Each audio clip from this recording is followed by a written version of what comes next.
What is the purpose of existence and creation? Give me a few minutes here, please.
What is the purpose of existence and creation? Before this, I will go into something. We Hindus consider Bhagavad Gita as one of the most important statements. And when the war was to begin between Kaurav and Pandavas, Dhritarashtra, the blind king, wanted to see what is going on the battlefield. So the sage Vyas came in. He wanted to give him the vision so that he can see everything, but he asked the vision to be given to his charioteer Sanjay. So Sanjay becomes the reporter and he explains. In Bhagavad Gita, there is only one question asked by the blind king. He asked at the beginning of the war, Sanjay, explain to me, what does my children and that of the Pandavas arrayed in the battlefield, desirous to war, are doing? But in Mahabharata, the great epic, of which Bhagavad Gita is a part, Dhritarashtra, the blind king, asks many questions before the war and many questions after the war. One of the questions was, Sanjay, how does the earth looks from the space? This is about 50 or 60,000 years old. Mahabharata, the battle of Mahabharata took place almost 5,000 years BC. He gives a description, and there is a particular sutra. In a sutra is a Sanskrit composition. He gives the description. He says it is two people leaves. People is the tree that is one of the considered to be the sacred tree. Buddha had called it as a Bodhi tree. It has a long, each leaf has a long stem, and the leaves are, you can look at the leaves. So it says it is two leaves, one on top of the other, and on the side there are two rabbits and a leaf. That's how he describes. Just as a man sees his face in the mirror, so too the earth looks at its face in the mirror of the moon. Gave the description and he explained. Dhritarashtra, the blind king, understood. With that vision, what the earth will look like, because he has the capacity to explain. And when he is explaining through the example, so that means he must have seen a clear view. If you have to explain something, if you have been a professor and you have understood a concept and you have to explain it to the students, you have to give examples and draw the examples from around the environment and from the area that the people will understand. The students will understand the matter. So he uses the two leaves, one on top of the other, from the Bodhi tree, and two rabbits on the side, followed by another leaf. Nearly 6,000 years ago, the Indian mystic Ramanujacharya looked at that verse and drew the map of the world. The world at large laughed at him, but much later on when Google. And if you turn that description that he did, two leaves, one on the top of the other,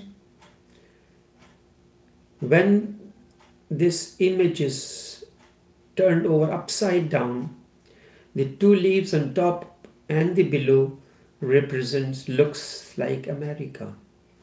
The two rabbits is the Asia continent, Africa, and on the side that looks like Australia. Everyone was laughed. This is available on Google. How did he see, and how did the blind man understood? When Holy Prophet went on to Mount Tyr, he saw something, he versified it, and it is for the awakened one. When you put something, there are everything in the cyberspace, but not everything you can explore from the cyberspace. You can explore only that which is within your capabilities to explore. So it is the vision, the view of the priests is totally different than that of the masters. Priest is concerned with the business, like religion for him is the business. For a mystic, religion is the way of life and the process of transformation of consciousness. So I have one of our friend whose interest is connecting the scientific aspect and the mythological together. He draws examples from the fictitious characters that we see comics. When you deeply look into the characters, it is said when there is injustice,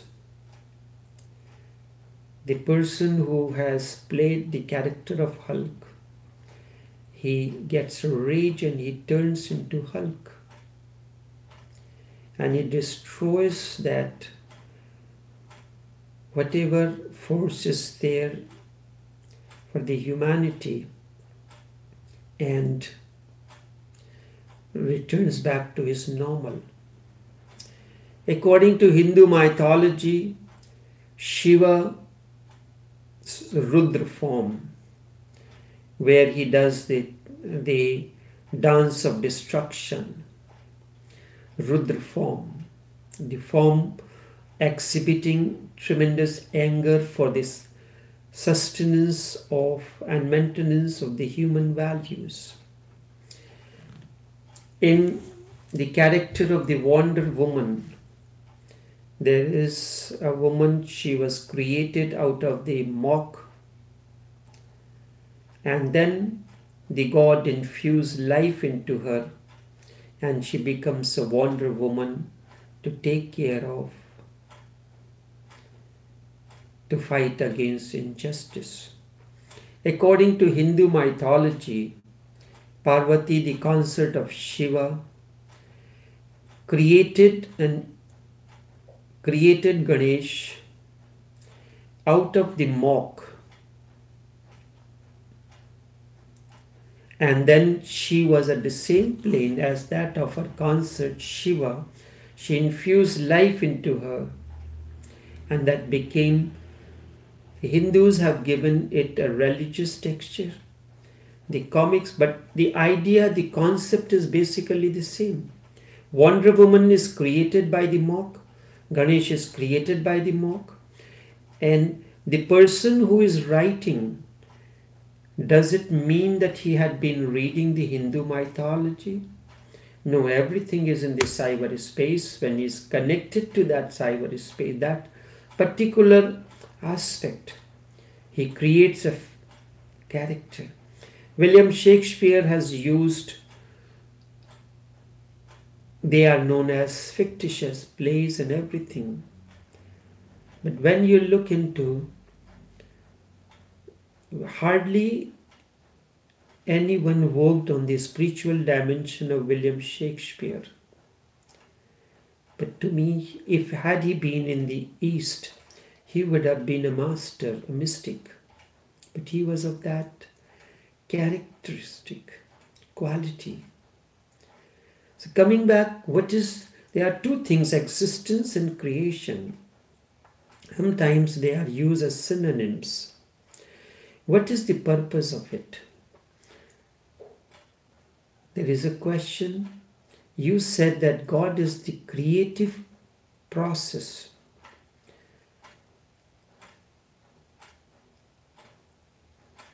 Then why are things created? What is the purpose of creation? Or is it something that just exists? What is the purpose of it? If God exists as a person, then the question why becomes irrelevant. Only if God exists as a person. If God is a person, then we can certainly ask, why have you created the world? But God is not a person. God is the process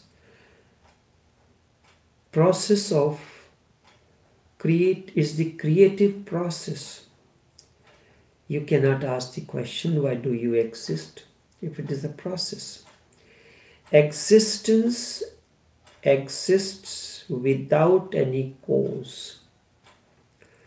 Thinking in terms of cause leads to nowhere. Philosophy goes into the cause of everything. And the Hindi word for philosophy is darshan. Darshan means to envision. What did Holy Prophet saw? He envisioned. What did Sanjay do? He envisioned from his imagination, and he clearly saw from the space beyond the body and the mind, and looked at the earth, and he gave the description. If you go beyond one cause, then another cause follows. If you go beyond that, then another cause comes in. And the why remains always there endlessly, never comes to an end. You ask why, and again you are confronted with another why. If God is a person, then the why becomes irrelevant. But God is not a person. You cannot ask him, You are Him. You yourself are the cause. The existence is uncaused. This is why Hindus say creation is the play. Leela. It's a play. Otherwise, you will have to invent ultimate causes, but that carries no meaning. If you say there is an ultimate cause, it means that beyond a certain point, you will not again ask what the purpose is. Even a person who believes in God as the creator and says God created the world may invent whys and answers. Philosophy finds the answers. But if you ask him, why is there God? Why does he exist? The religious man cannot give any satisfactory answer. No satisfactory answer, and he will say, God is uncaused. He is the cause, so he remains uncaused. Remember, the existence itself is uncaused. Existence itself is uncaused. At the beginning, there is no cause. So, in the end, there can be no cause either. Only when there is a cause for something, then there will be a purpose, because cause and purpose go together. There is a cause and there is a purpose as well. There is no beginning, because if there is a beginning, then there must be a cause. There must be a cause. Existence is without a beginning, abyss. And there is no end, because beginningless, that which is beginningless, can never come to an end. It is an unfathomable abyss. It is endless. So there is neither a beginning nor an end to the existence. That is why, and this is the definition of something that is eternal, uncaused, without any purpose. Why do I speak? If I do not, what do I do? Because someone or the other listens to it. It appeals to someone or the other. For the human mind, it is meaningless to say this, because mind always thinks in terms of cause, from where, and in terms of purpose, to what end. Cause means from where, and purpose means to what end. Because of this limitation of the human mind, he cannot conceive of something that is beginningless, endless, uncaused, and without a purpose. But how can there be any cause, and how can there be any purpose? To be is enough. I am, and that is enough unto itself. To be is enough. To have been is enough. Being indeed is enough. You can think of it in another way, through another outlook. When you love someone, do you not ask what is? Do you not ask what the cause of it is? If love is caused by something, it ceases to be love. If it is caused by something, it ceases to be love. Love flowers uncaused. Love flowers uncaused. If a cause could be pointed out, then the beauty of love would be lost totally. Then there would be a scientific explanation for it. You cannot call what love is for.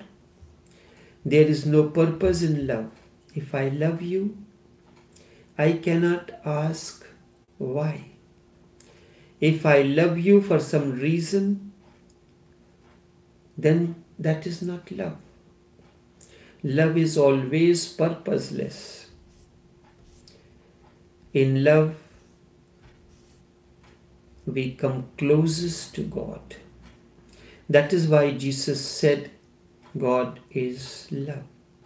It is not that God is loving, no. That is not the meaning. God is love. In love, we come closest to the creative process. And God is the creative process. That is why love is closest to God. Love is the peak from which we come to know what religion is. Love is the highest mountain peak of consciousness, from where we come to know what religion is. Love is the door to religiousness and totality. Love is the door to religiousness and totality. Love is religious, so a person who cannot love cannot pray either. A person who cannot love cannot be religious. Only a loving mind can be religious, because only a loving mind can think in terms of no purpose and no cause. Love is fulfillment unto itself. It does not ask anything beyond itself. It is a fulfillment in itself and end in itself as well. A single moment of love is eternity itself. A single moment of love is eternity itself. Then, when we ask why, where, how are not asking religious questions. If you ask how, the question becomes scientific. The question how is the basis of science. How are things happening? And if you ask why, the question becomes philosophical. Religion has no question. For religion, there is no questioning. There is a difference. There is another word. Question and quest. Religion has no question. For religion, there is no questioning. Instead of questioning, there is quest, but no questioning. There is a quest to know what is, neither why nor how, but what is. 3 words. How, why,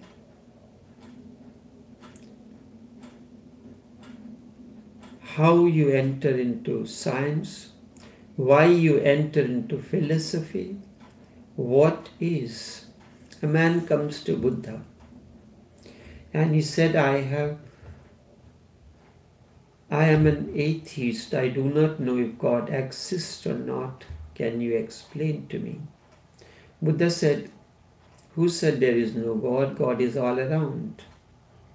God surrounds you, just like a fish is surrounded by the ocean. Another one came. He said, I am a believer of God. I believe in the existence of God. What do you say? Buddha said, who says there is God? There is no God. Then a person came, another person, third one came, and he said, Bhagavan, there is a confusion whether it is God is or not. I know you have known him. Can you explain that to me? Buddha said, sit down and close your eyes. And they sat in meditation, and afterwards, when the meditation was over, the person bowed down to Buddha, touched his feet. Anand was watching this and he asked, what is this? He said the first one was an atheist. He was not interested in knowing anything or being anything. Instead, he wanted my certificate that Buddha also says that there is no God. The next one was a believer and he wanted my proof, my support that there is God. And the third one was innocent. So because of the innocence, he got the taste of it. Religion has no question. For religion, there is no questioning. Instead, there is quest, but no questioning. There is a quest to know what is. And what is means the quest, the anxiety. Neither why nor how, but what is. Of course, to solve the question how is easier. We can go on solving and there will be no end to it. Every solution will create another problem. Then how will again be encountered? So science will go on progressing. You cannot conceive of a day when scientists will come out of their laboratories and say now science has achieved. It will never happen. Philosophers will go on thinking and thinking why, and there will be as many answers as there are thinkers.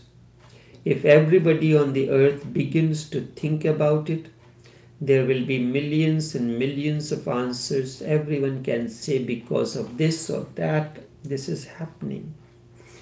But religion does not ask. Religion is indeed a quest. Not questioning. Religion is a quest after what is. Not after the beginning and not after the end. I am here. Why we don't see now this very moment? What is leads you to the moment of nowness. It is a quest for neither the cause nor the purpose, instead for what is. This very moment, here now, the what is the quest. A scientific mind can go on searching without ever changing himself. A philosopher can go on inventing answers without changing an inch. But a religious man cannot even begin without changing. The moment he begins to ask what is, change comes in. The moment he asks what is, a change comes in. A transformation happens because he himself is the part and parcel of what is. He himself is the part and parcel of what is. You are neither part nor parcel of how or of why. You were not asked anything in the beginning, nor have you been asked to plan for the end. It is there. You are somewhere in the middle. In the is. You are only concerned with what is here now, this very moment. So religion is concerned with the present, neither with the past nor with the future. And present is the only existence. Presence is the only existence. The present is the only time. The past is memory. The future is imagination. Present is the only reality, the only existence. Religion is concerned with all that is existential, the purposeless, the meaningless, and the uncaused. Things are, you can become one with them. The flower is, you can be one with it. A moment of pure existence, a moment of total consciousness, Hindus have called this state as Satchidanand. The moment of total existence. the moment of total consciousness, the moment of total bliss. Once you have a glimpse of it, there will be no question and no problem. You will be at ease with reality. Then you will be in a state of let go with reality. You will flow with it and live with it. You will breathe it and you will be one with it. You will be. There is nothing beyond this.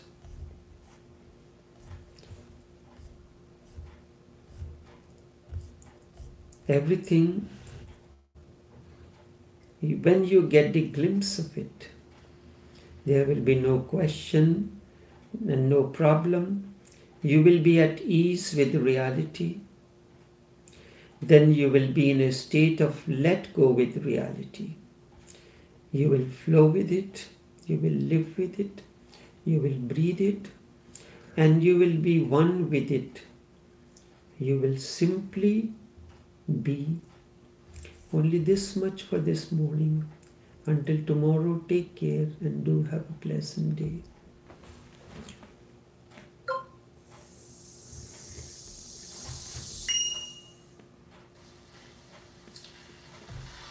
What is the purpose